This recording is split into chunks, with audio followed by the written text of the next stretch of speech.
This story is about two girls who get kidnapped by some brutal men, and what follows is how one of them takes a dangerous revenge on each of those men one by one. At the beginning, we are introduced to two beautiful girls, Katie and Nancy, who are agriculture students. They are supposed to travel to a farm in New York for their further studies, and both of them are very excited. They even joke that this will also be a good opportunity to travel and have fun. The next morning, Katie's uncle Jason, who is an FBI agent, comes to pick them up. When they reach Jason's house, they also meet his girlfriend. After arriving in this new city, Katie and Nancy jokingly give themselves new names. Katie keeps her name, while Nancy calls herself Ripley. The next day, Jason drops them at the bus stop since they have to go to the agriculture farm. While waiting for the bus, Katie tells Jason to leave for work, as the bus will take some time. She assures him that they will message him once they arrive. Jason tells them to use a code word so he can be sure they are safe. Initially, Katie suggests the word apple, but Jason advises them to use a different code each time for safety. Meanwhile, two boys passing by notice them. After Jason leaves, Katie and Nancy go to a nearby restaurant for coffee. Soon, the same two boys, Jed and Lucas, arrive there and start talking to them. The girls introduce themselves using their new names, Heather and Ripley. When they mention they are going to an agriculture farm in New York, Jed says that they are also going there and offers them a ride. The girls agree. However, it soon becomes clear that Jed and Lucas are not taking them to any farm, but to their house near a forest. The girls get nervous and ask to be dropped off at the farm, but Lucas's mother comes outside and warmly invites them in for tea, assuring them they will be dropped off later. While having tea, Katie receives a message from Jason and replies with the code word apple. Jason believes they have safely arrived, but in reality, things have gone terribly wrong. The tea given to them contains drugs. Soon, both girls feel dizzy and realize something is wrong. They try to escape, but collapse and lose consciousness. When they wake up the next morning, they find themselves chained in the middle of a forest. Terrified, they scream for help, but Jed tells them no one can hear them in such an isolated place. Later, a man named Boris arrives and shows them Katie's phone, saying Jason has messaged. He figures out that apple is a code word and forces them to reveal its meaning. Katie admits it means they are safe. Boris then replies to Jason using the same code word so he won't suspect anything. The situation becomes even worse. The girls are humiliated and abused. Soon, a police officer named Sharif arrives. For a moment, the girls feel hopeful and beg for help, but they quickly realize he is also part of the gang. Now they realize that no one here is going to help them. Katie and Nancy, with folded hands, beg those people to let them go. They promise that they won't tell anyone anything. They even offer to give them a lot of money, but nothing they say has any effect on those monsters. After this, we see the same police officer coming out of Katie's container. This makes it clear that he too had forced himself on Katie. On the other side, Jason becomes extremely worried about Katie and Nancy because Katie had once again used the same apple coat reference in her message. Meanwhile, the brutality of those monsters keeps increasing. They send a drunk man into Nancy's container. He goes inside, tortures Nancy badly, and then forces himself on her as well. In reality, these people were pushing Katie and Nancy into the flesh trade against their will. Both girls were now completely trapped, and their condition was worsening with every passing moment. In the meantime, Jason calls the agriculture farm in New York and inquires about Katie and Nancy.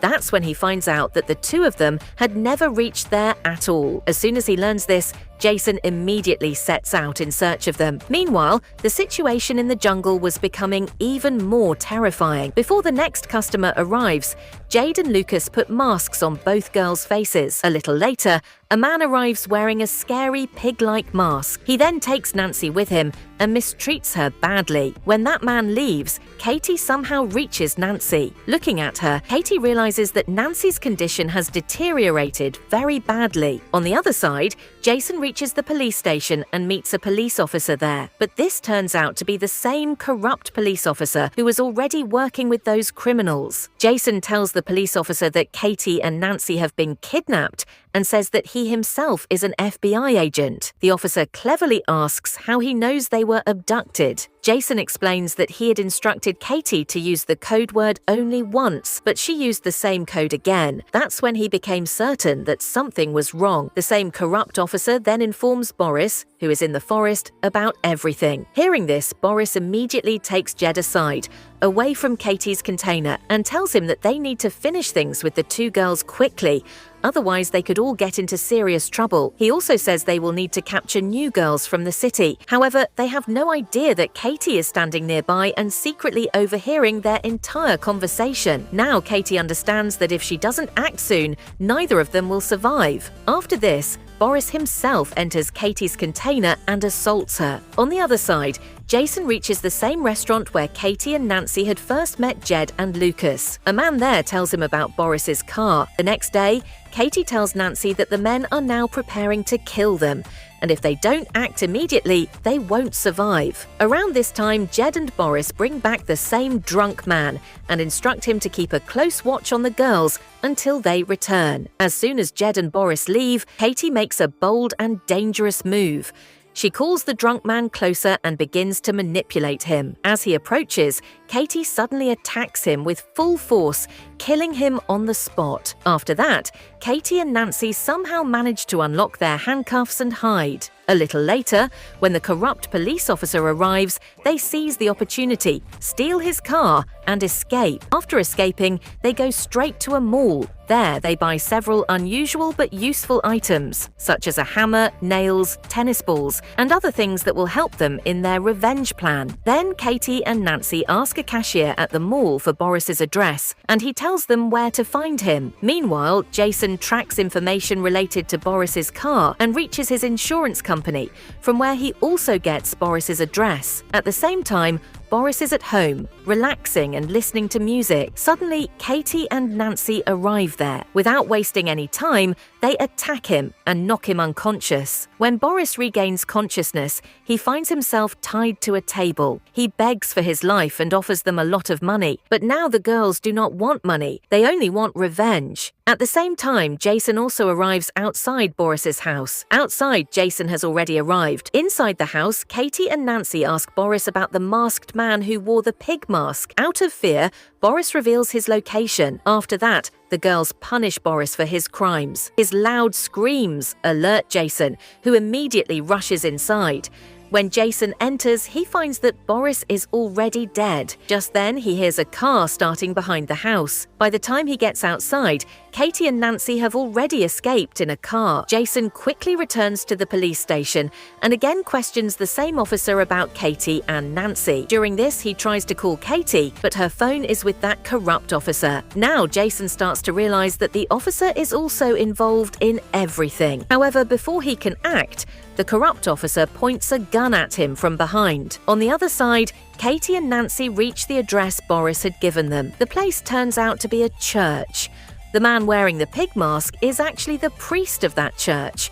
As soon as the priest sees Katie and Nancy, he recognizes them, but before he can react, Katie strikes him from behind with a stick and knocks him unconscious. After that, the girls tie him to the back of a car and drag him through the streets. Then they buy matches and gasoline from a shop, pour it over him, and set him on fire, killing him. Meanwhile, the corrupt police officer has tied Jason to a chair at the police station. After some time, he brings two new kidnapped girls there. As he tries to assault them, Katie and Nancy suddenly arrive. They attack him from behind and knock him unconscious as well. When the officer regains consciousness, he finds himself tied to a chair. Terrified, he begs for forgiveness. Katie then loads a gun with just one bullet and starts playing with his fear, pulling the trigger repeatedly. When nothing happens, the officer starts to smile slightly, but the next moment, Katie fires the gun for real, killing him. After that, Katie and Nancy free the two kidnapped girls and ask them to untie Jason. Then they leave. A little later, those girls free Jason and tell him that two girls had instructed them to do so. Jason realizes that it was Katie and Nancy. On the other side, Jed and Lucas's mother is drinking at home when she suddenly feels dizzy and loses consciousness. When she wakes up, she finds herself tied to a chair in the basement. Jed is also tied up in front of her. Katie and Nancy punish punish Jed in front of his mother, and soon he dies. His mother starts crying loudly. Then the girls take her to Lucas. Katie hands Lucas a stick and tells him that if he does not kill his mother, they will shoot him. Lucas is unable to do it, so Nancy shoots him. After that, they arrange the scene in such a way that it looks like a fight between mother and son led to both of their deaths. In the end, Lucas's mother begs Katie and Nancy for her life, offering them all her money, but the girls only laugh. And Katie finally punishes her as well for her cruelty. A few days later, Jason arrives at Katie and Nancy's house. Everything is over by now. He prepares to take both of them back to New York, and with this, the story comes to an end. Friends, if you enjoyed this video, make sure to like it, and don't forget to subscribe to the channel. I'll keep bringing you more interesting and entertaining movie stories like this.